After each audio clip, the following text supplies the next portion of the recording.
Bismillahirrahmanirrahim. Assalamualaikum warahmatullahi wabarakatuh.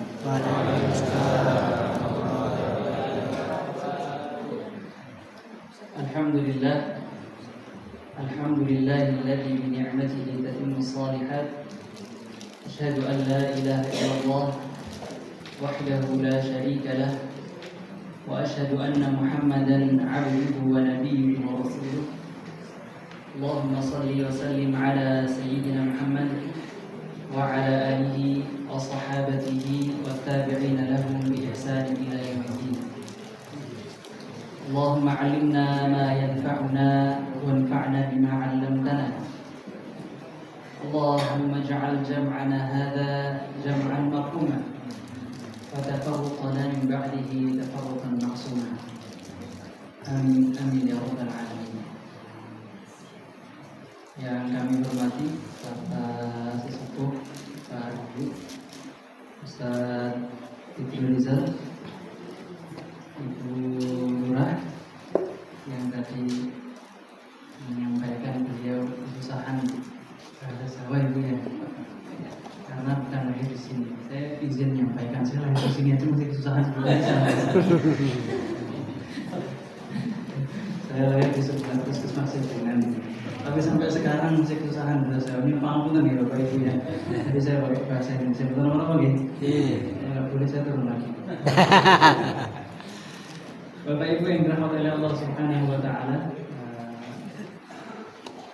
sering kami sampaikan di awal perjumpaan ketika pengajian, pertemuan seperti ini Bapak Ibu. Satu hadis dari Rasulullah sallallahu alaihi wasallam bahwasanya setiap perkumpulan, setiap pertemuan yang kita di dalam pertemuan tersebut mengkaji ayat-ayat Allah Subhanahu wa taala, hadis-hadis Nabi sallallahu alaihi wasallam, maka pasti akan turun ketenangan dalam hati kita. Nazalat alaihimus sakinah wa ghasyiyatuhumur rahmah wa haffathumul malaikah wa dzakarahumullahu fi man indah. Ada 4 janji sana saking puluhan dari Rasulullah bahwasanya siapapun Bapak Ibu yang hadir di dalam pengajian itu pasti akan mendapatkan 4 keutamaan ini. Yang pertama, Allah Subhanahu wa taala akan turunkan ketenangan dan kedamaian. Atas menawi kada utang Bapak Ibu, ini salah satu. Ya, bahwasanya hadir di dalam pengajian ya, itu pasti akan menghadirkan ketenangan dan kedamaian.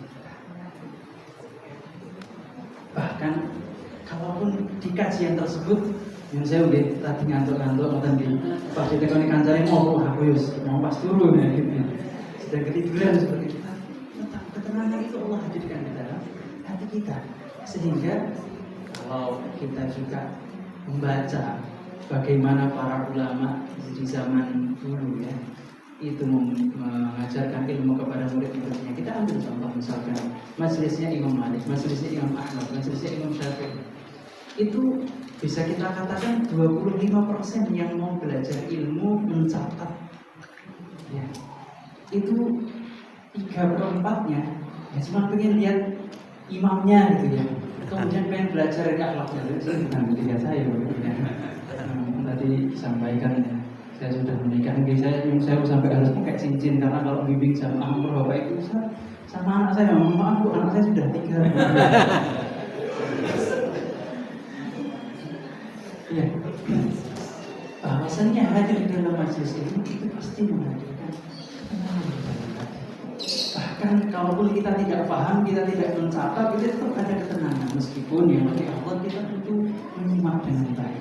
Tapi kalaupun kita Allah takdirkan pas ngantuk, ya misalkan, atau pas lagi ketemu teman lama nggak ketemu, jadi awalnya pengen ngobrol mungkin ya, itu tetap ada kebersahan yang hadir dan kedamaian di dalam hati kita ketika kita menghadiri sebuah majelis ini.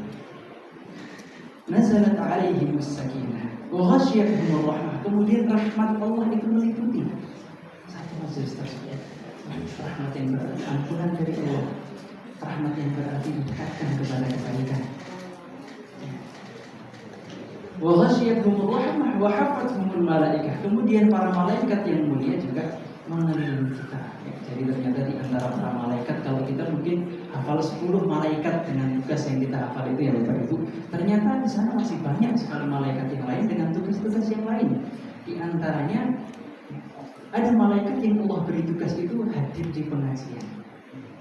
Hal itu sebagai bentuk pemuliaan terhadap majelis ilmu tersebut dan juga orang-orang yang hadir dalam majelis tersebut.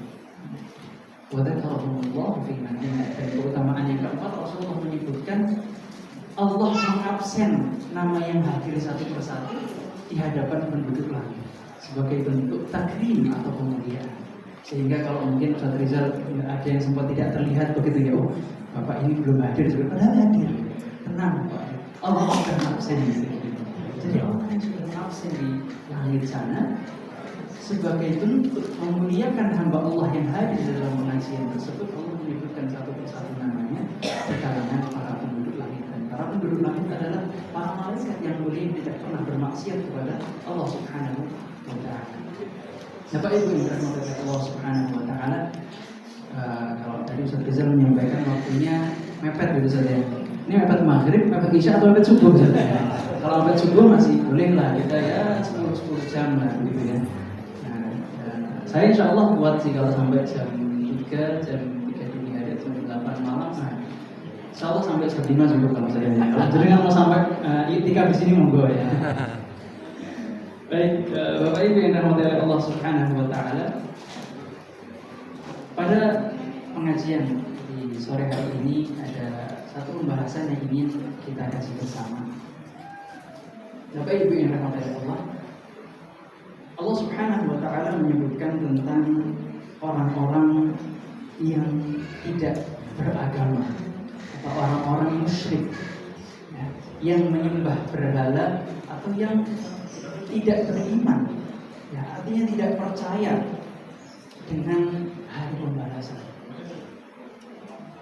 Ketika Allah Subhanahu wa Ta'ala kemudian menyebutkan di antara ciri yang Allah sebutkan adalah wa qalu ma hiya illa hayatuna dunya namutu wa nahya wa ma yuhlikuna illa ad-dahr. Ini adalah orang-orang di zaman Rasulullah sallallahu alaihi wasallam ketika Allah angkat Rasulullah sebagai seorang nabi dan juga zaman sebelumnya, yaitu mereka orang-orang para musyrikin Makkah. Mereka mengatakan bahwasanya ya hidup itu kan di dunia saja. Ya sebagaimana kemarin ada orang tua kita, ada kakek kita, ada kakek buyut kita, terus mereka sudah meninggal dan kita besok juga begitu dan kita selesai hidup ini. Dan Allah Subhanahu wa Ta'ala kemudian ingin memperbaiki pemahaman ini, ingin meluruskan pemahaman yang tidak benar ini. Bahwasannya Allah Subhanahu wa Ta'ala menjadikan sunnahnya bahwa ada perubahan antara pagi dan siang, ada gunung, ada laut, ada orang kaya, ada orang miskin, ada perubahan waktu, ada perubahan hari, ada perubahan bulan, dan ada perubahan tahun. Dan pada setiap perubahan itu semua mengandung nilai-nilai kebesaran Allah Subhanahu wa Ta'ala. Dan kita pada saat ini sedang berada di waktu-waktu yang mulia. Allah Subhanahu wa Ta'ala menyebutkan inna iddatash syuhuri 'indallahi 12 syahran fi kitabillahi yawma khalaqas samawati wal ardh minha arba'atun hurum. Bahwasannya bilangan bulan menurut perhitungan Allah Subhanahu wa Ta'ala yang sudah Allah tetapkan itu ada 12 bulan. Di antara 12 bulan itu ada 4 bulan yang mulia. Dzalika ad-dinul qayyim fala tadhlimu fihinna anfusakum. Itu adalah perhitungan dari Allah Subhanahu wa Ta'ala, maka jangan kalian berbuat zalim di 4 bulan yang mulia tersebut. Para mufassirin kemudian menjelaskan di antaranya dari hadis Nabi sallallahu alaihi wasallam bahwasanya Allah Subhanahu wa Ta'ala telah menetapkan ada 4 bulan yang mulia, yaitu Dzulqa'dah, Dzulhijjah, Muharram, 3 bulan berturut-turut, bulan 11, 12, 1, kemudian 1 yang terpisah yaitu bulan Rajab. Pesan dari Allah mengenai 4 bulan ini adalah fala tadhlimu fihinna anfusakum. Janganlah kalian berbuat zalim pada 4 bulan ini. Hal ini bermakna bahwasannya, ini juga dijelaskan oleh para mufassirin, ketaatan yang dilaksanakan oleh seorang hamba pada 4 bulan mulia ini dilipat gandakan oleh Allah Subhanahu wa Ta'ala lebih dari biasanya. Sebagaimana kesalahan, kemaksiatan dan dosa yang dilakukan pada 4 bulan ini juga dianggap lebih berat daripada 8 bulan sisanya. Maka pesan dari Allah Subhanahu wa Ta'ala adalah fala tadhlimu fihinna anfusakum. Hal ini tentu bukan berarti atau bukan bermakna di 8 bulan sisanya kita boleh melakukan kesalahan. Tidak, akan tetapi ini bentuk penekanan tentang 4 bulan yang mulia ini. Kita dianjurkan untuk memperbanyak ketaatan. Terlebih apa yang kemudian akan kita temui. Jadi Allah Subhanahu wa Ta'ala ketika menetapkan bulan dan menetapkan amal-amal soleh yang bisa kita kerjakan. Kita mungkin belum lama ya baru sekitar 2 bulan yang lalu kita berpuasa Ramadan. Ramadan ada puasa, Syawal ada Idul Fitri. Ya. Kemudian di waktu-waktu yang lainnya juga Allah Subhanahu wa Ta'ala kemudian menetapkan amal-amal yang lain. Ada amaliyah yang setiap hari pasti harus kita laksanakan, ada yang sebulan sekali, ada yang setahun sekali.